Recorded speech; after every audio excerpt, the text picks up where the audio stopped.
E aí, pessoal, beleza? Tudo bem com vocês? Aqui é a Giuliane Salles do canal Dicas das Gil. Sejam muito bem-vindos ao nosso canal. E hoje vamos trazer mais notícias sobre Nicolas Ferreira, como vocês viram aqui no título, né? Nicolas diz que foi procurado para fazer acordos para ele parar de falar sobre Alexandre de Moraes, é isso mesmo, mas ele afirma: não faço acordo com bandido. Ele diz que pediram também para ele parar de chamar Lula de ladrão, mas ofereceram um acordinho lá, claro que eu disse não faço acordo com ladrão, para eu poder parar de chamar Lula de ladrão. Não vou, porque eu defendo não somente a minha imunidade parlamentar, presidente, eu defendo a de todos. Artigo 53 da Constituição Federal tem que valer. Que ele não ia parar porque ele não defende só o direito dele falar as coisas, mas assim como o de todos nós, da nossa liberdade de expressão, né? Pois ele citou até mesmo o Monark, que é um dos fundadores do Flow, né?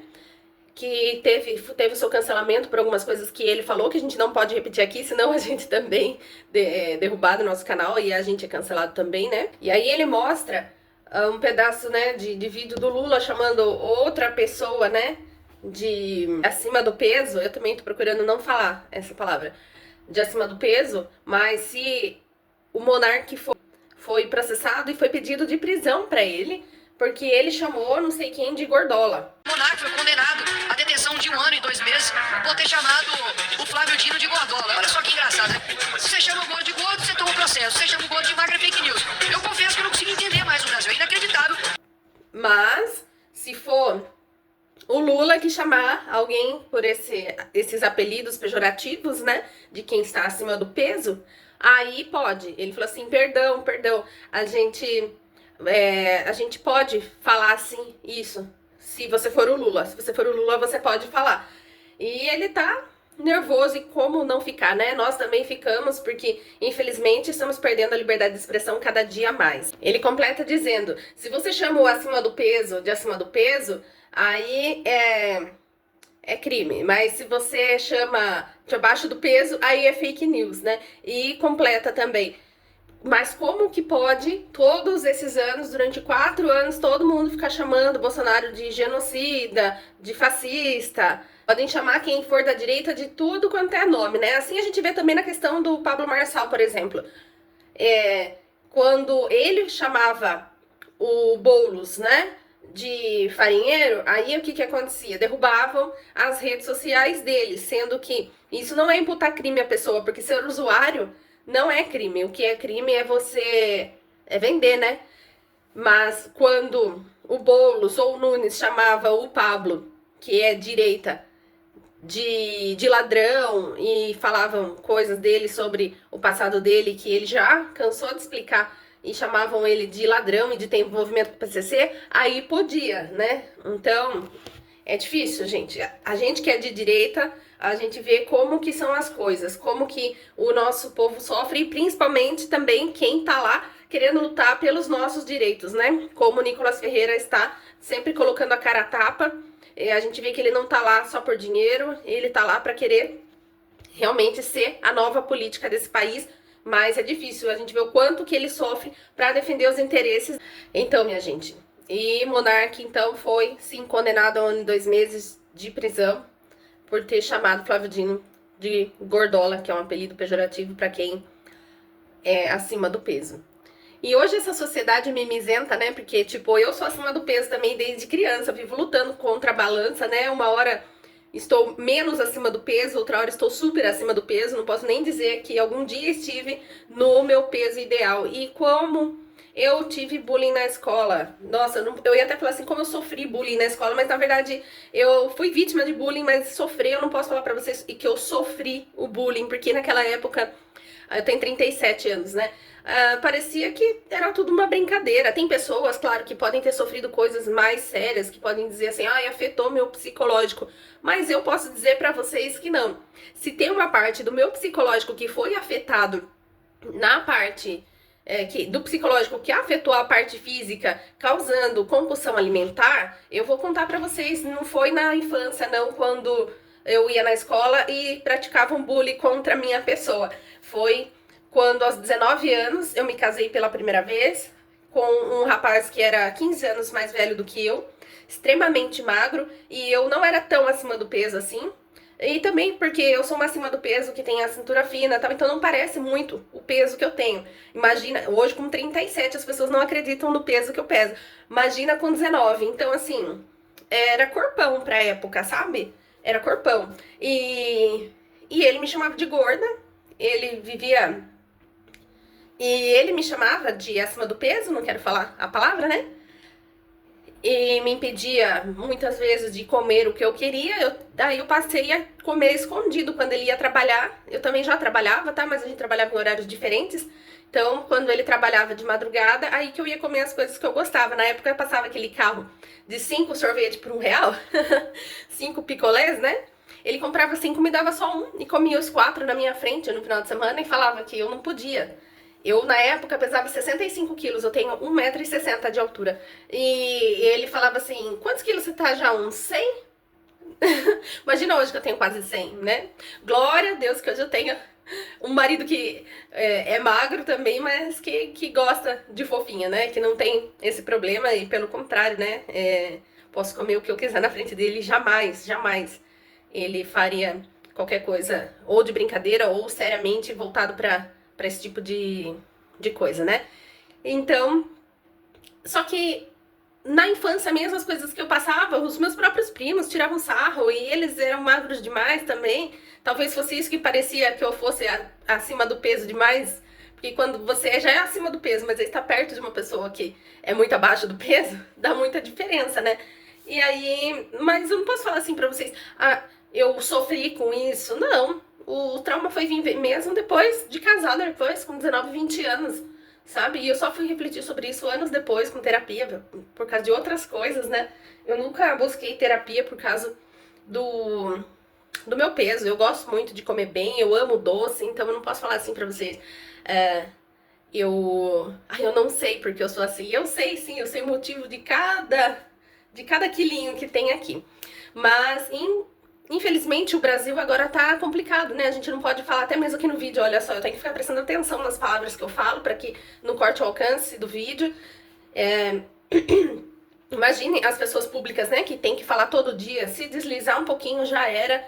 Tá ficando muito complicado viver nesse mundo, nessa geração Nutella, mimizenta, que a gente não pode falar nada, que tudo vai gerar traumas. Agora, no nosso caso, mais ainda, nós que somos de direita, né, somos mais atacados e mais perseguidos pelos nossos ideais e pela nossa forma de falar, pela nossa forma de se comunicar. A gente vê que quem é esquerda pode falar o que quer de quem quiser e como quiser. E já nós não podemos, não tem como, porque senão é cancelado, né? Então, infelizmente, é dessa forma. A esquerda acusa a direita de nos preocuparmos com a vida apenas na sua concepção, por sermos, né, contra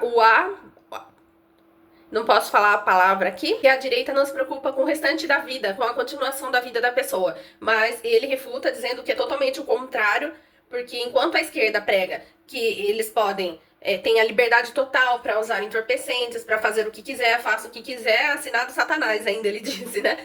Que você, essa história de ser livre para fazer o que quiser, mas de coisas ilícitas, de coisas que não fazem bem, né? Que prejudicam principalmente a capacidade intelectual da pessoa, que é isso que eles querem, né? Que as pessoas fiquem prejudicadas mentalmente, intelectualmente, para que não consigam agir por si próprias, para que a gente viva sempre dependente do sistema ao que eles nos impõem, que é o que a esquerda gosta, né? A esquerda tem essa pretensão de transformar o nosso país num país socialista, tanto que desde que a gente era criança, a gente ouve, né, na escola que o socialismo é que era bom. E aí ele diz que, na verdade, a maior instituição de caridade e de recuperação se chama igreja, sendo as igrejas cristãs, católicas ou evangélicas, mas são elas que mais têm casas de recuperação. A maior instituição de caridade do mundo chama-se igreja.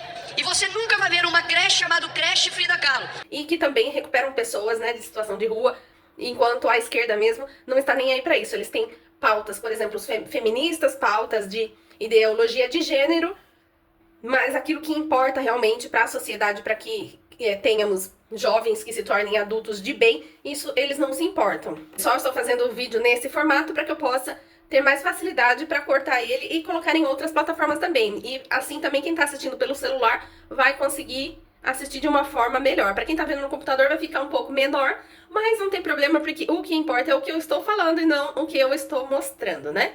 Então você pode deixar aqui nos comentários, por favor, se você prefere esse tipo de formato de vídeo com a câmera em pé ou se você me assiste mais pelo computador com a câmera deitada. Eu vou ter o prazer em ver o seu comentário e acatar a sua opinião, tá bom?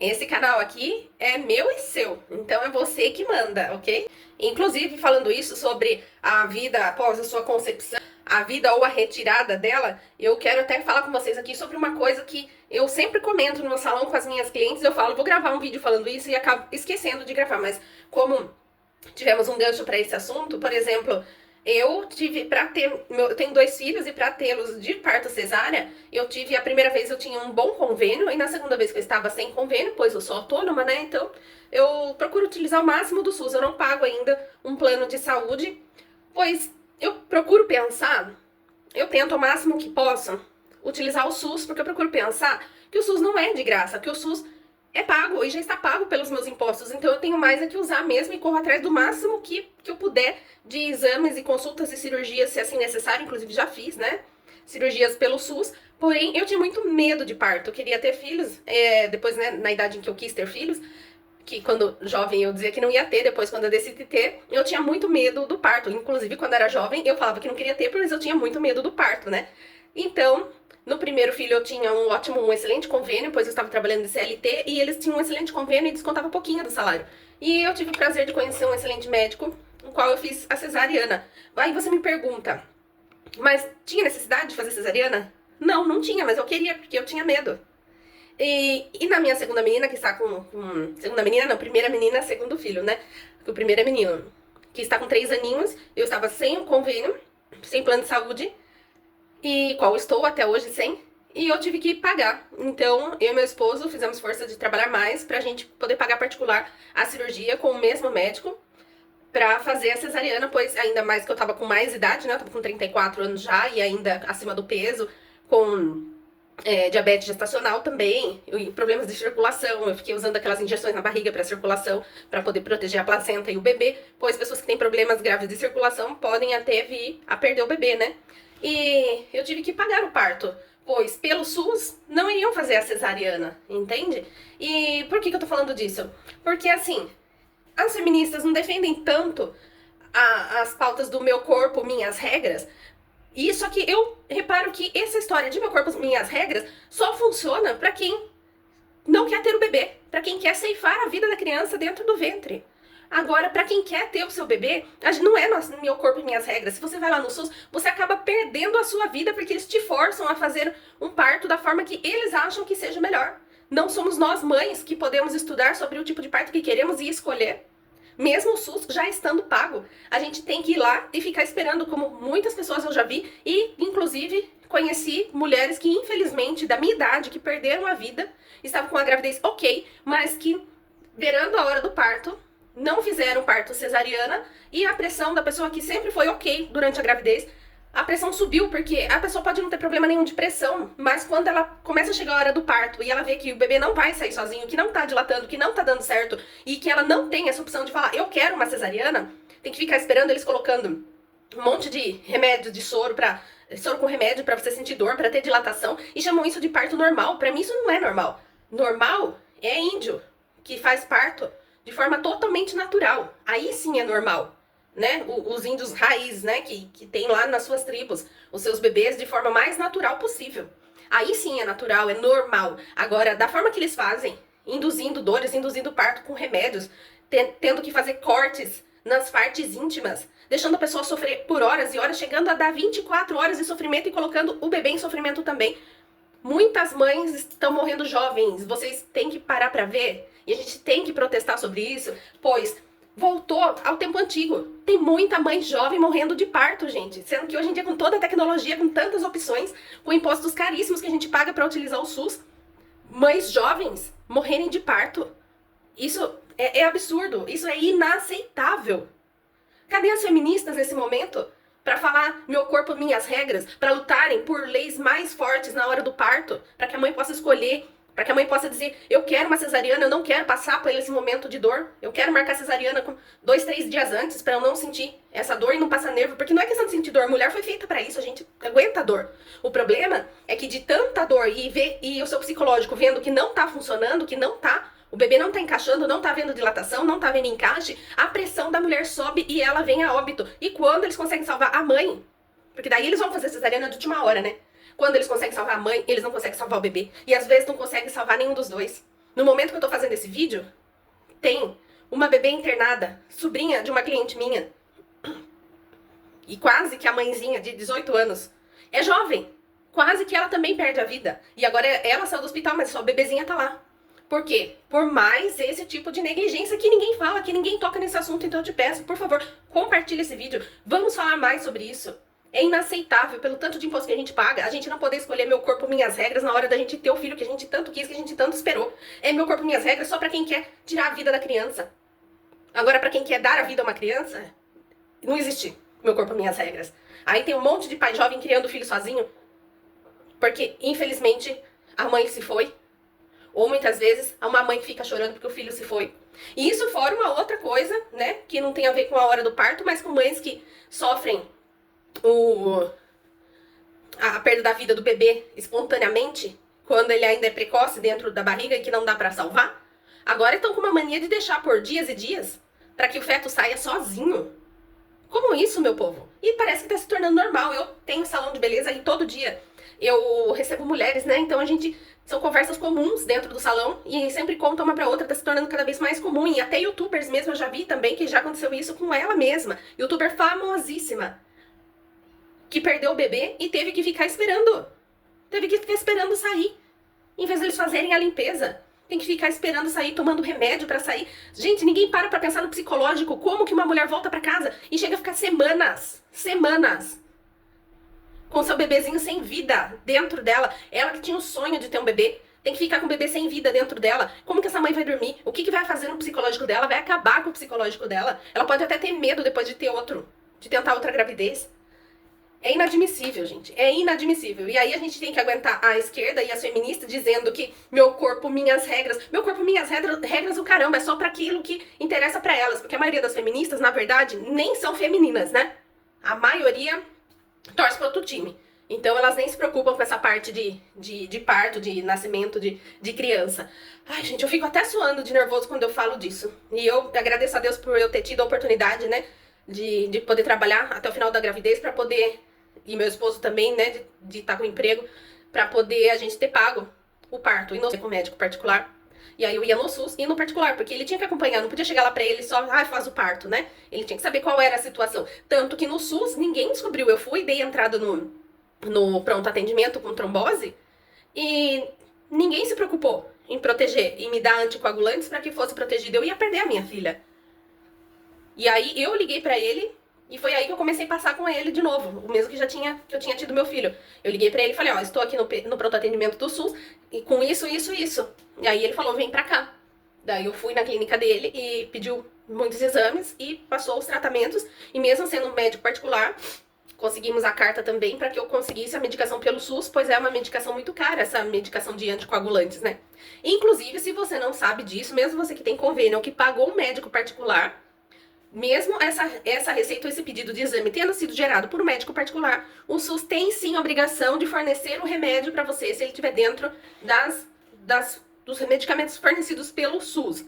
E os exames também. Você pode sim ir no médico particular e levar o seu pedido de exame para o SUS e entrar na fila normal, tá bom? Você só não vai passar na frente na fila, né? Você passa na frente na consulta. E também porque depois você vai levar para o seu médico particular ver o seu exame. Assim como você pode ir no médico do SUS e fazer um exame no particular, o contrário também. E você que vai, você que tem um plano de saúde, que é da empresa, mas que você é pobre, você consegue ir no médico do plano de saúde, mas não tá com condição de pegar os remédios que são fornecidos, aqueles básicos, amoxicilina, dipirona, diclofenaco, que são fornecidos pelo SUS num pronto atendimento comum ou no posto de saúde, você pode sim pegar a receita do seu plano de saúde e levar até o posto, e se tiver para fornecer, vai ser fornecido. Nunca pense que você tá pedindo favor, que você tá pedindo algo de graça, não, porque tá muito bem pago, porque aliás, além de você pagar o plano de saúde, o seu SUS já está pago com todos os seus impostos, que são 50% do valor que você ganha, de tudo que você compra,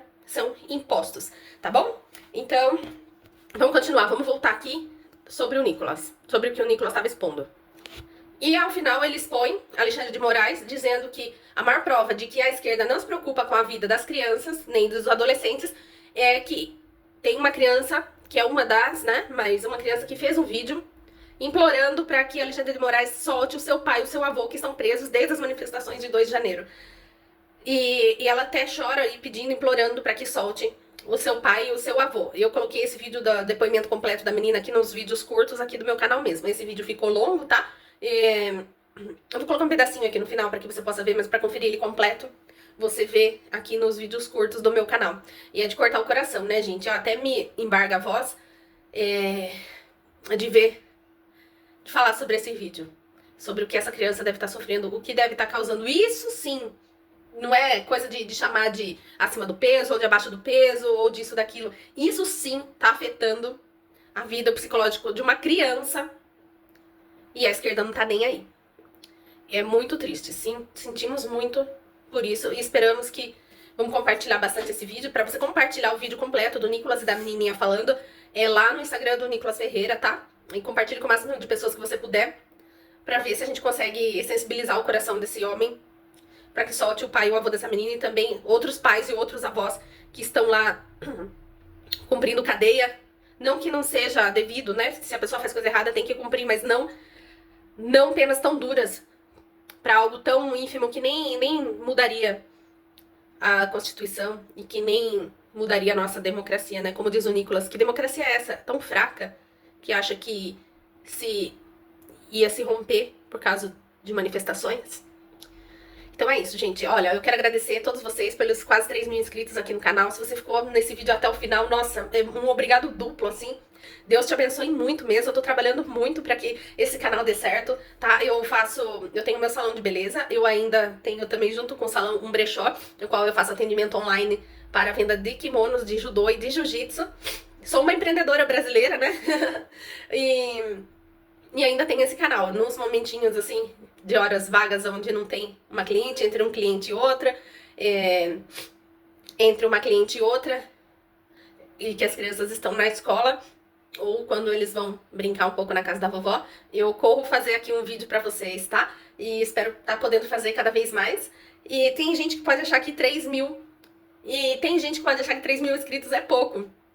Tem pessoas que podem até tirar sarro, né? Por eu estar feliz com esses números, mas eu tô muito feliz e eu sei que não é pouco, porque na minha cabeça eu imagino assim, uma sala, um auditório.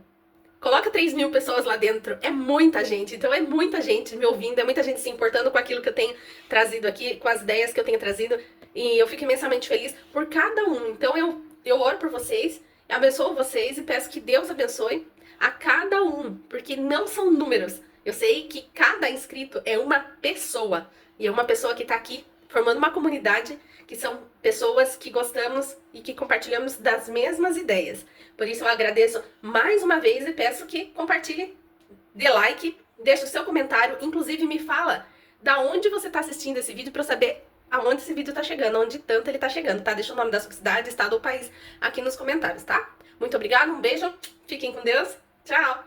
De apenas 10 anos, senhores. De quem está clamando para que o ministro Alexandre de Moraes solte o seu pai e o seu avô. Alexandre, hoje eu vim aqui te pedir pra você soltar meu papai e meu avô. O nome dele é Leandro e Levi. Eu prometo pra você que eu oro pra você. Eu tenho 10 anos e você sabe o mal que você tá me fazendo. Eu sei, Alexandre, que tá me deixando muita pancada da vida. Mas não é por isso que você tem que fazer o outro sofrer, família sofrer. Porque se você fazer o bem, eu te prometo que todo mundo vai gostar de você. E Deus vai restaurar sua vida. E desculpa quem tá chorando. É porque eu sinto muita falta do meu pai. Meu pai não é bolsonarista. E eu sei que você não gosta do Bolsonaro. Depois de ver esse vídeo, se você não se compadecer com essa criança, o problema de fato não está conosco, está de fato com você.